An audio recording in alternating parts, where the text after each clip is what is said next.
अब next topic जो है वो है starting method and types of single phase induction motor. ये बहुत इंपॉर्टेंट क्वेश्चन है और AKTU में बहुत बार आ चुका है 10 मार्क्स में। तो क्वेश्चन क्या है कि स्टार्टिंग मेथड्स बताइए इंडक्शन मोटर के, या type of single phase induction motor, दोनों का एक ही आंसर है।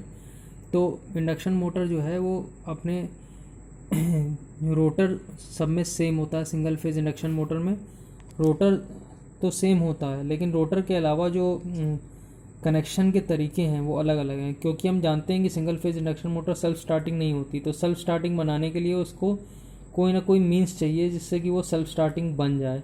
क्योंकि आप सोचिए कि आप मोटर को प्लग ऑन किया तो आप पंखे को अपने हाथ से थोड़ी घुमाएंगे। तो सिंगल बात समझ रहे हैं, कोई भी मोटर होगी या फ़ैन है, फ़ैन है भी एक सिंगल फेज इंडक्शन मोटर है, तो उसको आप हाथ से तो नहीं घुमाएंगे। आप चाहते हैं कि स्विच आप बटन ऑन करें और मोटर चल पड़े। तो उसको कैसे बनाया जाता है वो उसके कनेक्शंस पर डिपेंड करता है कि कैसे उसके कनेक्शन किए गए हैं। तो हमने सिंगल फेज़ को इस तरीके से कनेक्शन किया है, उसको स्प्लिट फेज़ करके दो ब्रांचेस में तोड़ दिया है जिससे कि वो सेल्फ स्टार्टिंग बन जाए। ठीक है, तो कितने टाइप के सिंगल फेज इंडक्शन मोटर होते हैं ये देख लीजिए। Split phase motor, capacitor start motor, capacitor start capacitor run motor, permanent split capacitor motor, और पांचवी है शेडेड पोल मोटर। ठीक है, तो सब में रोटर लगभग एक ही तरीके का होता है, शेडेड पोल में थोड़ा सा अलग होता है, बाकी सब में रोटर एक ही तरीके का होता है। तो पहली वैरायटी जो है वो single phase induction split phase induction motor. तो स्प्लिट फेज इंडक्शन मोटर में आप डायग्राम्स को ध्यान से देखिए। यहाँ पे दो वाइंडिंग है, एक मेन वाइंडिंग है, एक ऑक्सिलरी वाइंडिंग है, आपको दिख रहा होगा। ठीक है, तो इसमें ये जो आप देख रहे हैं ये इनपुट वोल्टेज है, ये इनपुट वोल्टेज जो सप्लाई किया गया, ये आई जो है इनपुट करंट है। आई करंट हमारे पास इनपुट था, सिंगल फेज था।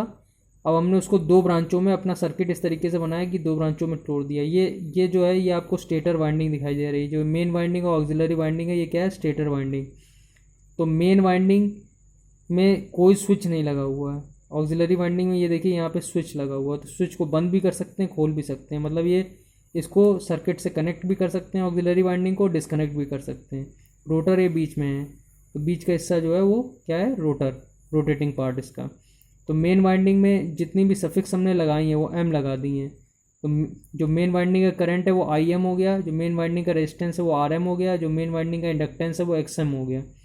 ठीक है, अब ऑक्सिलरी वाइंडिंग में देखें, ऑक्सिलरी वाइंडिंग में जो रेजिस्टेंस है वो आर ए है, ऑक्सिलरी वाइंडिंग में जो रिएक्टेंस है वो एक्स ए है, और ऑक्सिलरी वाइंडिंग में जो करंट है आई ए।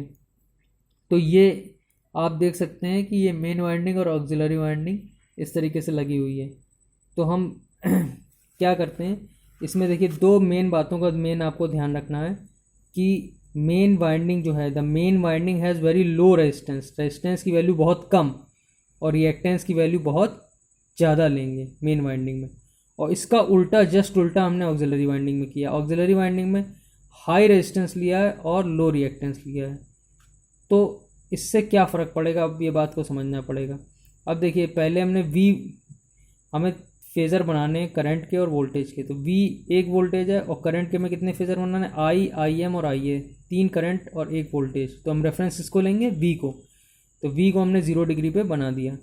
अब बात को समझिए, ये I करंट दो पार्ट में ब्रेक हो रहा है, IM और IA। तो IM प्लस IA जो है वो I के बराबर हो जाएगा। तो हमें I बनाने की ज़रूरत ही नहीं, IM और IA बना देंगे तो अपने आप दोनों को ऐड करके I बना सकते हैं। तो IM की जो वैल्यू वो क्या होगी, अब सोचिए ये करंट इस वाइंडिंग में जा रहा है, इस वाइंडिंग में रेजिस्टेंस कम और रिएक्टेंस ज़्यादा।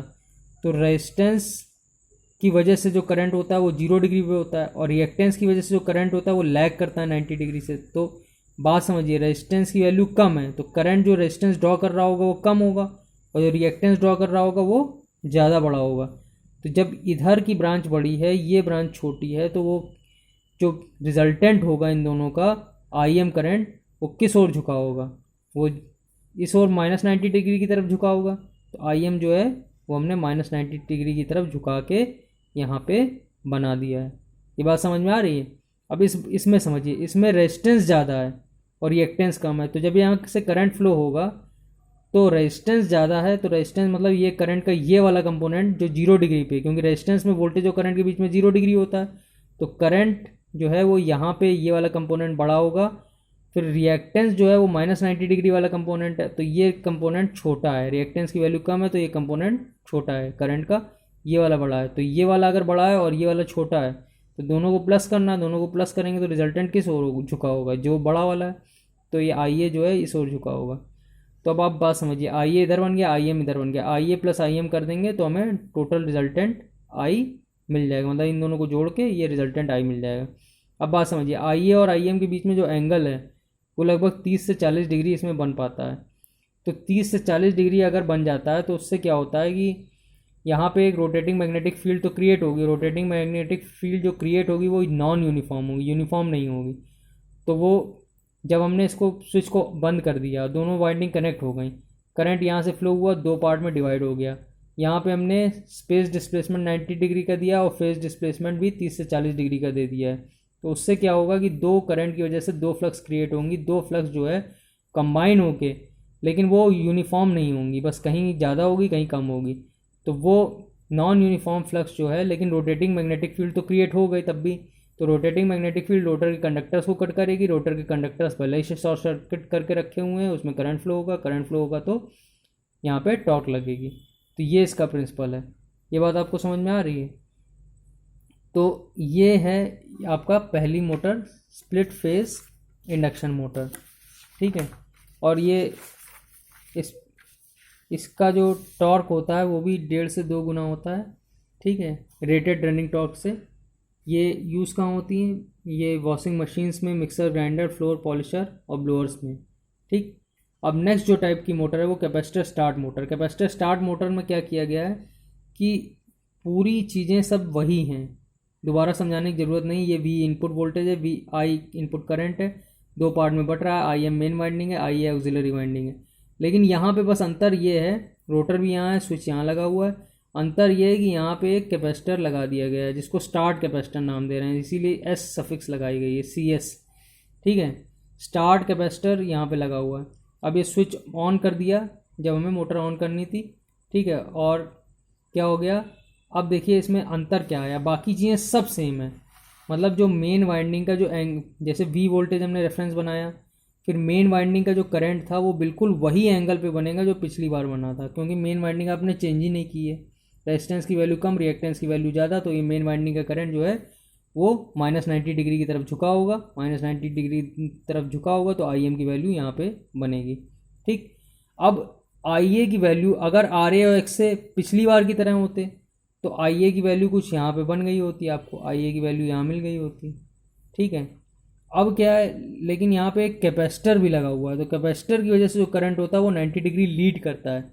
तो जो मतलब पिछली बार आई ए मिला था यहाँ पे, उसमें एक चीज़ और प्लस हो रही है, ये कैपेसिटर का करंट, जो कैपेसिटर करंट लीड हो रहा है, मतलब एक फेज़र ये हो रहा है, एक फेज़र ये हो रहा है, तो दोनों का जो कंबाइन होगा वो मिला के आई ए बनेगा। बात समझ में आ रही है? क्योंकि इस बार एक कैपेसिटर भी लगा हुआ है, कैपेसिटर का करंट लीड करता है, तो इस फेज़र को, जो पुराना फेज़र आपने बनाया था, आप ये समझ लो कि आई ए फेज़र जो आपका यहाँ मिला था, अब उसमें एक ये आई सी, ये कैपेसिटर की वजह से जो करंट है वो ऐड होगा, तो ये दोनों का जो कम्बिनेशन होगा वो यहाँ जाके यहाँ कहीं बन जाएगा। तो वही चीज़ यहाँ बनाई हुई है, ये आप देख सकते हैं कि यहाँ पे आई ए फेज़र ऊपर की ओर बनाया गया है, आई ए ऊपर बन गया, आई एम इधर हो गया, आई ए प्लस आई एम जो है यहाँ आप देख सकते हैं, आई एम इधर वाली ब्रांच है, आई ए इधर वाली ब्रांच है, I equal to I M plus I A. तो ये जो आई एम प्लस आई ए है वो कहीं यहाँ पे मिल जाएगा, आई मिल जाएगा। अब बात यह है कि अगर आपने प्रॉपरली वैल्यूज़ ली हैं रेजिस्टेंस इंडक्टेंस की, तो आई और आई एम के बीच में आप परफेक्ट 90 डिग्री बना दोगे। तो अगर आपने परफेक्ट 90 डिग्री बना दिया तो उससे क्या होगा कि यहाँ तो आपने स्पेस डिस्प्लेसमेंट 90 डिग्री ली है, और आपने फेज डिस्प्लेसमेंट भी अगर 90 डिग्री कर दी, तो जो आपकी मैग्नेटिक फील्ड होगी वो rotating magnetic field perfect create होगी, उसमें यूनिफॉर्म टॉर्क मिल जाएगी आपको।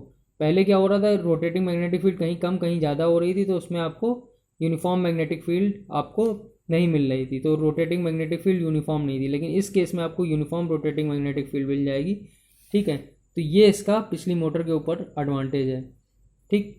अब इसकी स्टार्टिंग टॉर्क जो है वो 3 से 4.5 गुना होती है रेटेड टॉर्क की, तो ये भी इसका एडवांटेज है, वो पिछली मोटर से ज़्यादा है। तो ये कहाँ यूज़ होती है, एप्लीकेशन कहाँ है इसका, पंप्स में, कंप्रेसर में, रेफ्रिजरेटर में और एयर कंडीशनर में, ठीक है। रेफ्रिजरेटर के पंप कंप्रेसर में इसका यूज़ किया जाता है, ठीक है, ओके।